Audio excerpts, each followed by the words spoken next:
Atleta de alta performance, 4 vezes finalista do Freio de Ouro, o Garanhão se viu diante do maior desafio de todos. Uma cólica provocada por essas 2 pedras alojadas no intestino. Na época, operado às pressas pelo cirurgião Jarbas Castro, referência no país, o olímpico do Purunã se recuperou. Óbvio, existem riscos. Os riscos, normalmente, o que a gente faz? Quando há a possibilidade de cirurgia, eu normalmente envio um e-mail ao proprietário e esclareço esses riscos. Quais são? Infecção, laminite, muitas vezes a alça para de funcionar, não retoma o seu funcionamento normal, literalmente ela morre. Grosseiramente falando, a alça morre. Então são riscos inerentes à cirurgia de cólica, óbvio. Mas o que ajuda, como eu digo, o que ajuda é a estatística. Quase que 100% dos animais que chegam em tempo hábil e que chegam com condições de reversibilidade da lesão ou de desfazer o problema que vem se mostrando, praticamente 100% retorna para casa. Essa população que tu viste aqui, realmente, esses aqui já estão todos em reta final para ir para casa e alguns já em 60 dias vão estar retomando suas atividades, outros talvez tenham que se aguardar um pouco mais, mas a perspectiva é essa. Pelo tipo de pedra que nós vemos aqui, pelo tipo de enterólito, a gente pode esperar um tipo de cólica. Paradoxalmente, essas pedras maiores, como essas aqui, elas produzem uma cólica normalmente mais branda, uma cólica de ocorrência muitas vezes recorrente.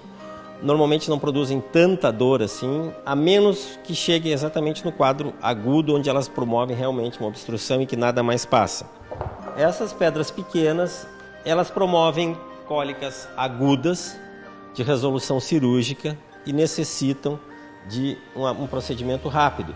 Por quê? Porque quando elas migram pelo intestino e chegam num ponto de obstrução, a gente deve considerar que o intestino é como um funil.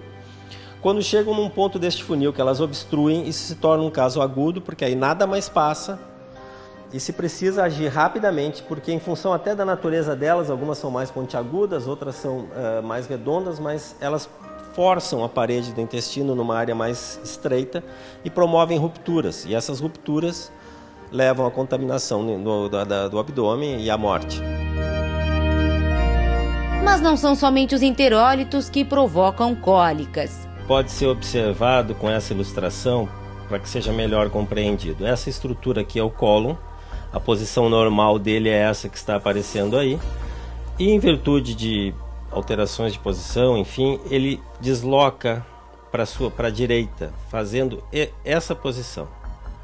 Depois de ocorrer esse deslocamento, não há possibilidade de retorno espontâneo do cólon à sua posição original.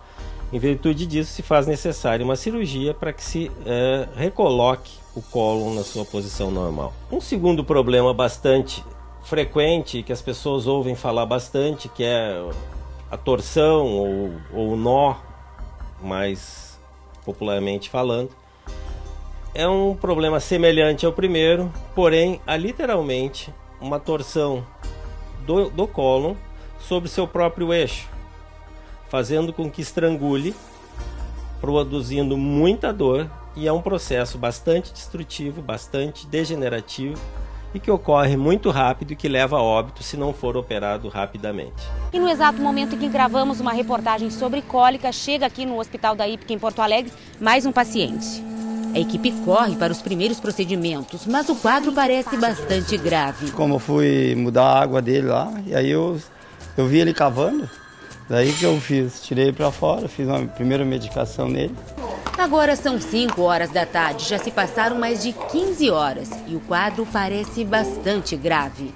Cada vez inchando mais, o cavalo já estava querendo deitar, né? Presta atenção na coloração da mucosa da boca, por favor. Na verdade, ela está roxa, isso indica que já não há mais uma oxigenação adequada.